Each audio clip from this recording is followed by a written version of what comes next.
So,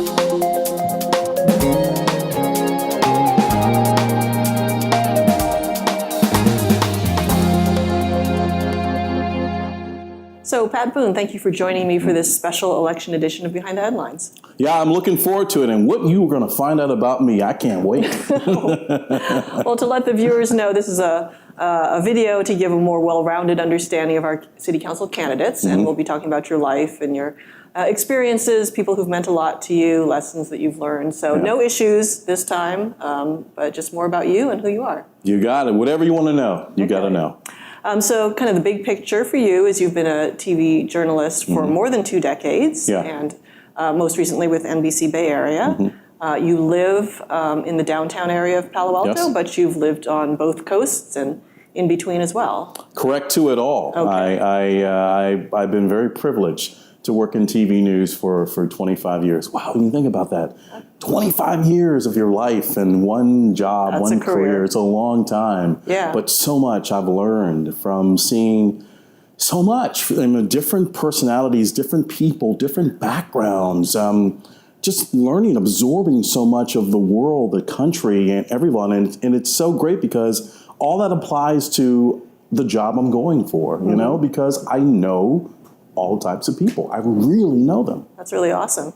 Now, you started off in Washington, D.C. That's where you grew up. That's where I grew up, yeah. Tell me about some of your memorable experiences. In Washington, D.C., well, you know, I've had so many. My family worked in, we volunteered on a few political campaigns growing up. And one I remember was Alex Williams. He was a guy who was running for state's attorney in one of the counties in the D.C. area. And he was just a regular attorney, just wanted to make a difference, and he was running against a very strong incumbent who basically even challenged him and said, "How dare you want to run against me? I've been here forever. Bring it on, come on."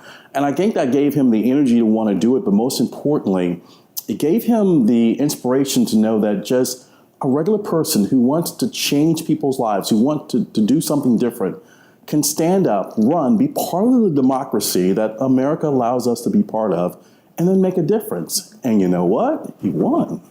And it shocked the guy. The David against the Goliath. Yeah, it really shocked the incumbent, and it brought great rejoice from a lot of residents who not only wanted a difference in the state's attorney's office, but the fact that you can change the different opinions of people who have political power. Because I think that is needed after a while. No one person should stay in a particular position for a long period of time. Because no matter who they are, and I love a lot of people who've been in political power, but at some point you lose a little disenchantment. You lose a little bit of disconnection with the people a little bit. And I think sometimes you need to stand back, let some new blood come in there, let them see what they can do, and then maybe you can go back into it at a later time. Yeah. So I learned a lot about politics at such a young age. It was amazing, though. That is an amazing education. Now, what did you do when in school? What kind of activities or outside of school? In school, I was into, like, you know, the morning announcements. I did that. You know, I would say, that makes sense. Yeah, today we're going to have Wednesday pizza. It's going to be good. Chocolate milk and some sliced peaches. You know, I used to have to do that. That was fun. I look forward to it. That was your start. I was like being a DJ, but I was a DJ of the school. It was fantastic. And I also, since the principal liked me, he used to let me like host some of the like all school events or something like that. So he'll let me announce that. And then I got into the school newspaper as well. Sounds good. Yeah. I understand you were also a scout. Yes, a little Boy Scout, Cub Scout. I did that, and that was kind of interesting because I didn't really pick it. My mother did. She said, "You're going to be a scout." I was like, "Okay, I'll be a scout." I don't know what a scout is, and it was great. It was a great thing because I got to know people from different schools, different backgrounds, different everything, and it was at such a young age. It was really, really nice to. You know what I got from that? Being a team player and being part of a team. I really got that from my scouting experience. Yeah. And it's something I'll never forget. And I did look good in the outfit, too. Now, you just mentioned your mother. Can you tell us a little bit about your family and who was there and, you know, what you learned? My family, I have a mother, and I have 2 older half brothers. And my mother, you know, raised me as a single parent. and grew up in the D.C. area. I think she did a good job. I'm still alive, and I ended up working and making a career myself, now running for Palo Alto City Council. My father left the family at a young age, very much as I was, I don't know how old I was, maybe 3 or 4 years old or something like that. Yeah. And I didn't know too much about him other than what I was hearing from my mother and his brother and people like that. And later on in life, strangely enough, my father hit me up. He was in Portland, Oregon, and he had been there, and he said, "Hey, I just want to meet you and talk to you." I said, "What?" It was like I haven't known him for 30-some years. I'm like, "What?" Okay, and I'm like, okay, I guess I got to go to Portland. At that time, I was working in Beaumont, Texas, but I lived in Houston, so I commuted an hour to work every day. And I said, okay, I'll go see you. And I went there, and I met him for the first time, and it was kind of nervous for a little bit. But I looked at him and was like, oh, you're my father. Hey, how's it going? Does he look like you? Yeah, he looked like me. I was like, oh, okay. So you're the older version of, got it. Okay. Nice to meet you. And it was great. We just hit it off. There was no ill will. There was no anger. There was nothing that I felt that I had to say to him that was inside of me after all these years. It was just more or less, you know what? You chose to step up, so I should choose to meet you. You know, we did compromise, instant compromise.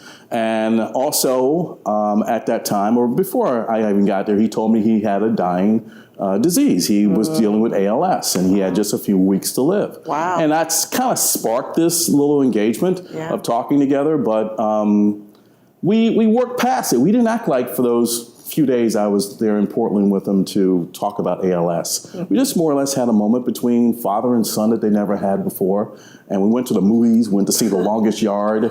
That was pretty cool. And we laughed, and it was just a wonderful feeling. And I remember the last time I saw him, I think I was in Portland for about a week and a half. And the last time I saw him, he was saying to me, wow, I would love to go back and hang out with you. And he said to me also, I wish I had have known you my entire life. He said that. And he said, you're a really nice guy. I said, thanks, I appreciate it. From what I know, you're a nice guy too. And he was on the operating room. He was like laying on his side a little bit. And he said that. And I said, well, you seem like a nice guy too. And I'll try to see you before anything horrible happens. And I never had a chance to make it back out to Portland. And then I got the word that he had passed, and then life continued on for me. But I understand that you spent some time in a TV station just hanging out as a teenager. Yeah, and I think that was illegal. From what I think it might have been illegal, because I used to hang out at WTTG in D.C., which was the Fox station, WRC-TV, which is the NBC station, and I think WJLA, ABC, and WDVM at that time, now it's WUSA, CBS. I think that one, but mainly it was WTTG and WRC, the NBC and Fox station. And I just hung out there a lot. And these were the days, because I'm not young, although I feel I'm young, these are the days when Connie Chung worked there, and people have to really know news to know who Connie Chung is. They got to know who Maury Povich, he worked there.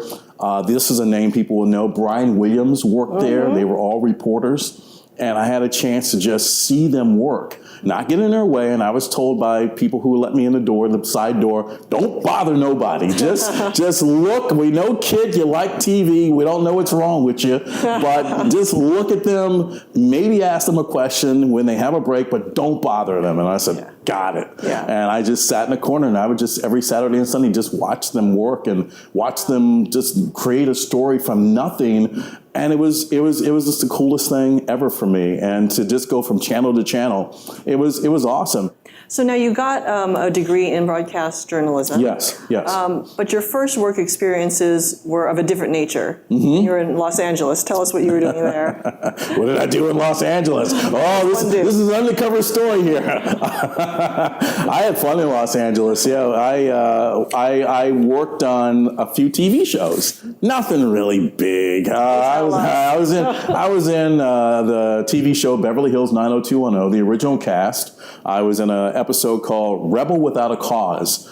It was in their senior year, so if you all are going to YouTube this, now I got to give you a little asterisk. Okay. I was a little big back then, and I mean big. I didn't work out as much, so I'm pretty noticeable, but I'm a pretty chunky guy in that. And I played plainclothes Beverly Hills police officer who was investigating one of the actors. The actor's name is Ian Ziering. I don't know his character's name. But he broke into the school computer for the SAT scores, and they called in us cops who investigated. So I had to work with the cast. It was really, really nice. And you did a movie as well, or more? I did a movie as well. I did a movie. I did a small part in a movie. In a movie called Dave with Sigourney Weaver and Kevin Kline, where he had to impersonate the president because he looked like him, and the president was incapacitated. And I played a TV news camera guy, actually. And you see me about 30 minutes into the movie, and I'm just like looking through this little angle, and I'm like looking up at Kevin Kline up there.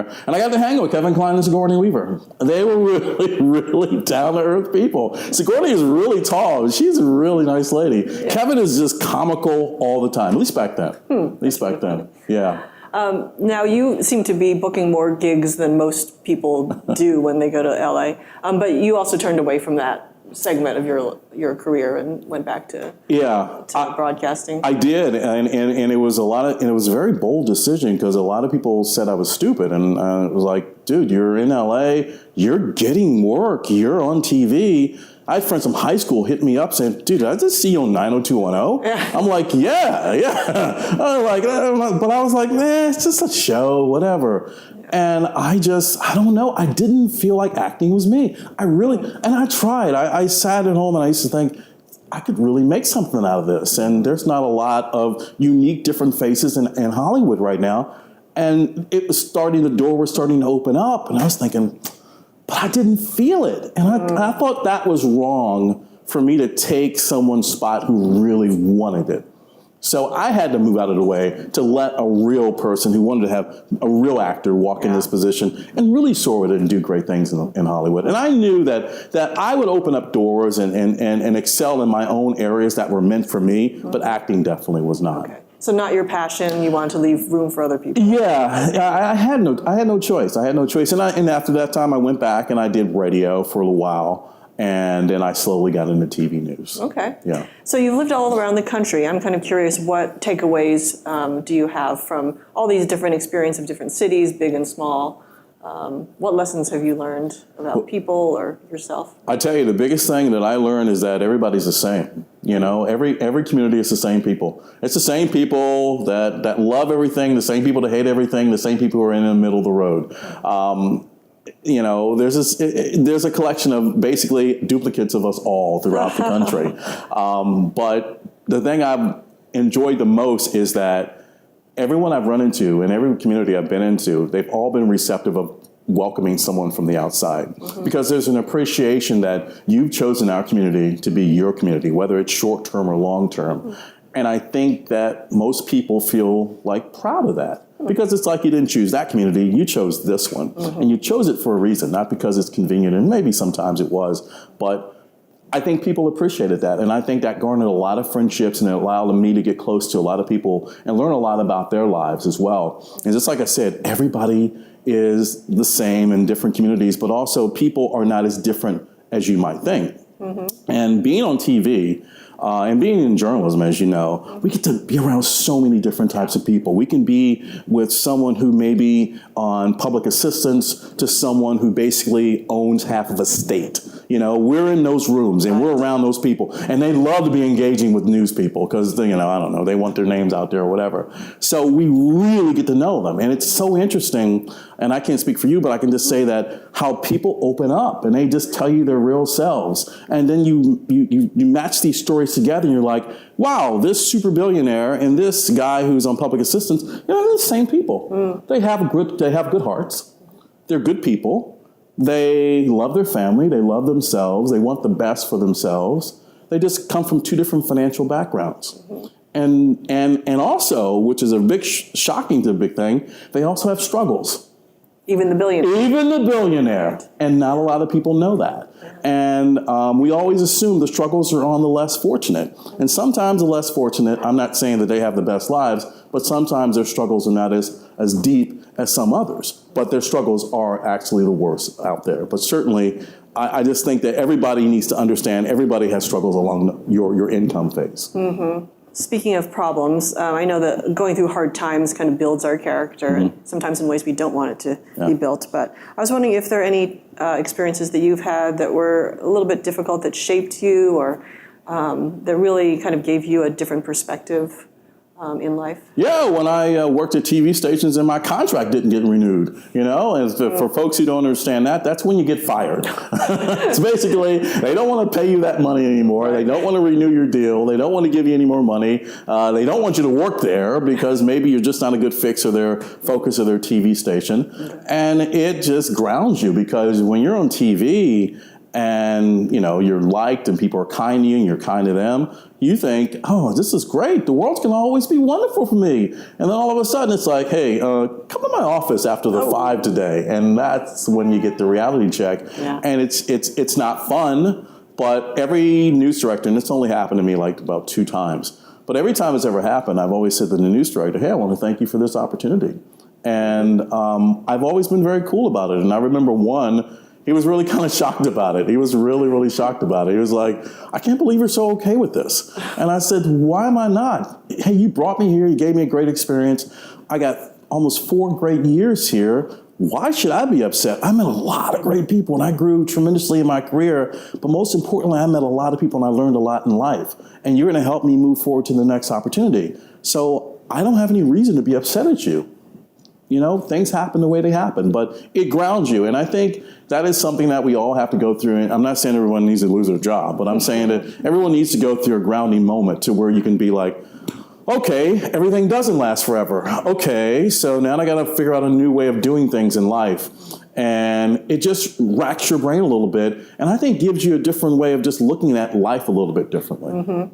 It seems like there's an appreciation that you have of what has happened without trying to hang on to it. Yeah, it has to be this way. You can't hang on to negative stuff. You can't hang on to everything that's always positive all the time. You got to be ready for any particular change that may come your way. Yeah, because that's a guarantee. It's coming your way for sure. Let's talk a little bit about your experience of Palo Alto then. So you've been here for a couple of years. Yes. What is your impression of the city, and why do you want to take a leadership position? Palo Alto is a cool city with a lot of cool people. My biggest impression of Palo Alto is a very embracing community. There are a lot of folks who are overly embracing, and then some folks, I got to get to know you first. Whoa, okay, a handshake is good right now, but give it a couple of months and then maybe we'll have coffee. But I like it, but they're nice. Folks here are nice. People here are nice. And when I look at every new community I walk into, I do evaluate it with all the communities I've been in before. And I don't know, it's something about, it's a comfortable feeling here in Palo Alto. Best analogy, it's like sitting in a comfortable chair on a comfortable couch, Palo Alto. And I'm not saying I've sat in some lumpy furniture along the way, but I will say in Palo Alto, I just feel comfortable. I can't express it. It's like, I guess at one point, when you move in different parts around the country for your work, at one point, you're going to like one place, and that's where you want to stop. This is where I want to stop. Wow.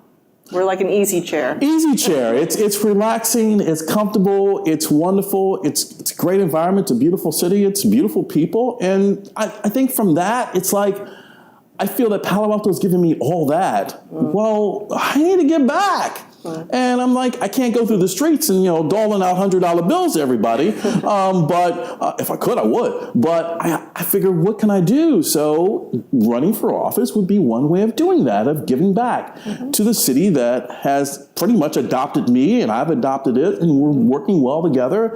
And it's a way for me to just work as hard as I can to make the city better and listen to the residents and give them the council member that they really want. Hopefully that's me. Sounds good. So what are the things that you enjoy doing besides running for city council, just in life, recreationally, or for your entertainment? I love the movies. I love movies like crazy. I really am a big movie buff. I love theme parks, roller coasters, really fun. Parks? Okay. I'm an older guy, not that old.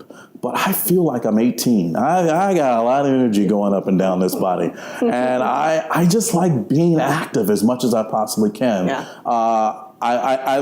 In my mind, I love the bike, but I can't do it physically as much as I like to do it because it's just so tiring. But hiking, I want to do that more, but we'll have to play that by ear. Work at it. I'm working on it. I'm working on baby steps, little baby steps with me. But I think, in going on trips, I'm very, spur of the moment type of person. I'm the type of person who would get in my car and just go to LA. Let's go to LA for the weekend. I love just doing spontaneous things and just enjoying life and seeing new things. Yeah. But my bigger things, I love the movies and I love theme parks. That's pretty awesome. Yeah. What's the best movie you've seen recently? Best movie I've seen recently, well, I'll tell you.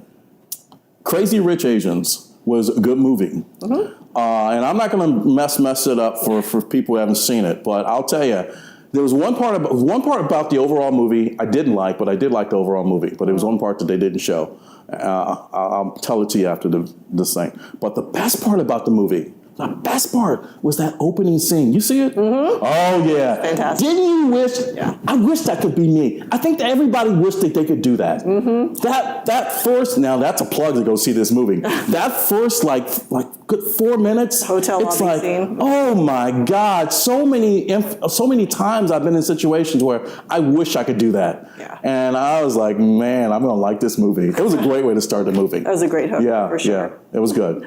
All right, so I'm going to end on the question that I've asked all the other candidates, which is about civic discourse, kind of tenor of the conversation. So what do you make of what's happening in the country and discourse locally? And do you think that there's things that we should be doing to be more united, to see each other's viewpoints a little bit more? What's your assessment? I think we have to. I think the national government, our what's going on in D.C. is it's shameful in a lot of ways, unfortunately. And I think that protesting it is one way of doing it and being upset. But I think certainly you just have to vote, and hopefully those changes will come on the national angle. So I think it relies more of us on the local angle to handle what's happening around all of us. So I believe that, yes, we need to be more open to listening to new people that we normally don't talk to. I think that we need to be more open to having a city council that's more diverse, that has people on council, much like myself, that have never been on council before, a different look. I think we need to give people a chance to feel that they're always being heard, have an open dialogue at all given time, not just during council meetings. I think the city needs to be reminded that we want to be united, not divided, or we don't even want to be kind to each other. We have to be loving to each other. We've got to take this up another notch. I think that's how we grow and we bounce back from what's happening on the national angle. That is something we can't change, but around ourselves is what we can change. We have that power. We have that authority. We can do that. There's nothing stopping us from walking down the street past someone and saying, hello, versus walk right past. Right. Blinders on. Blinders on. I'm too busy with life. I can't say hello. Why not?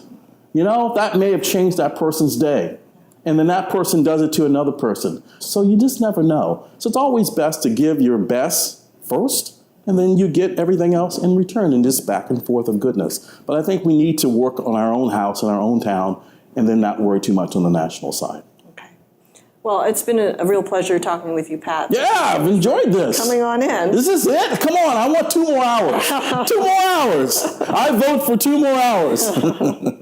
Well, people will get more of you at the debate that yes. scheduling in October 3rd and on the campaign trail too as well. So that's right. I hope this has given people a glimpse of who you are and they can approach you and talk about some of the things you're interested in. Give me a hug and, give me one of these hello or a little okay sign. I'll take it. All right. Thanks so much for joining me. You got it.